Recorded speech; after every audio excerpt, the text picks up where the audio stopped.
তোকে আমি বলছি সকালে আমার নাস্তা দিতে। এই তোরা কতবার ডাকছি মনে নাই? তুই তুই আমাকে আর কত জ্বালাবি? হ্যাঁ এই তোরা বলছি আর বসে থাকবি না। ওইখানে থালা বাটি আছে, থালা বাটি গুলো ওইভাবে আছে, কাপড় গুলো আছে, কাপড় গুলো আছে, আর এখানে এসে তুই বসে কি করতেছিস? হ্যাঁ সবার কি এখন বাসা থেকে ফোন দিল। হ্যালো, এই তোরে যে এত মারি, এত জ্বালা যন্ত্রণা করি, তারপরে তুই কেন মারিস না? হ্যাঁ তোকে তো শেষ করে দেবো, আমি শেষ করে দেবো তোরে। এইভাবে ব্যথা লাগতেছে, আরো বেশি ব্যথা দেবো তোরে। ব্যথা দেওয়ার জন্য মারতেছি আমি তোকে? কি আদর করার জন্য মারতেছি? হ্যাঁ সারাদিন শুধু বসে বসে খাস আর ঘুরে বেড়াস, কোনো কাজ নাই, কোনো কিছু নাই। আমার মেয়ে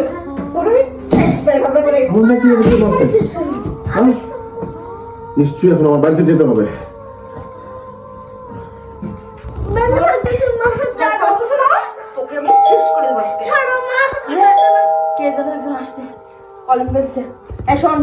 আমি যে তোকে এত অত্যাচার করছি, এইগুলা যদি তোর বাবা যদি জানতে পারে তাহলে কিন্তু তোকে শেষ করে দিব। বল তোর বাবাকে বলবি?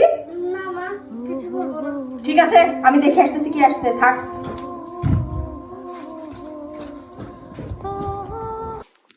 আরে তুমি এই সময় বাসায়? তোমার না রাতে আসার কথা ছিল? হ্যাঁ, রাত্রে আসার কথা ছিল, কিন্তু অফিসের কাজ শেষ, তাই আমি বাসায় চলে আসলাম। কেন, আমি কি বাসায় আসতে পারি না? আরে কি বলো তুমি, বাসায় আসতে পারবে না মানে? আসো তো, আসো। কি ব্যাপার, এই বেলটা এখানে কেন? ও বেলটা, বেলটা তো আমি তোমার প্যান্টের থেকে খুলেছিলাম। ও, আর এই বেলটা দিয়ে আমার মেয়েকে মেরেছো, তাই না? আরে তুমি কি বলছো এইসব? আমি ওকে বেল দিয়ে কেন মারবো? আমি তোকে অনেক ভালোবাসি, তুমি ওর কাছে জিজ্ঞেস করো। এই কি ভেবেছো তুমি? হ্যাঁ, আমি কিছু জানি না? আমার মেয়েকে তুমি মারধর করছো। আমি লাইনে ছিলাম, এই দেখো মোবাইলটা দেখেছো? এই মোবাইলটা এখনো পর্যন্ত লাইনে আছে, আমার পকেটের মধ্যে মোবাইলটা আছে। তুমি কি মনে করছো? দেখো সাবির, আমি অনেক বড় ভুল করে ফেলেছি না বুঝে। প্লিজ তুমি আমাকে ক্ষমা করে দাও, আমি এরকম ধরনের ভুল আর কোনোদিনও করবো না। ক্ষমা? কিসের ক্ষমা? হ্যাঁ, এই দিনের পর দিন আমার এই মা মরা মেয়েটার সাথে তুই খারাপ ব্যবহার করিস, সেটা আমি জানতাম না। এই তুই অসহায় ছিলি, তোকে রাস্তা থেকে ঘুরে আনছি আমি, তোকে আমি বিয়ে করেছি। হ্যাঁ, আর কি বলছিলাম যে দেখ আমার ঘরে কিন্তু একটা মা মরা মেয়ে আছে, সেই মেয়েটাকে তুই দেখে রাখিস। কিন্তু তুই কি করলি?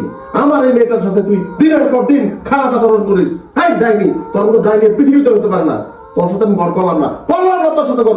এখন তুই আমার বাড়ি থেকে বেরিয়ে দিবি, বের হয়ে যা। হ্যাঁ, এগুলো চিন্তা করিস না, আমি তো আছি, আমি তোর বাবা মরি নাই।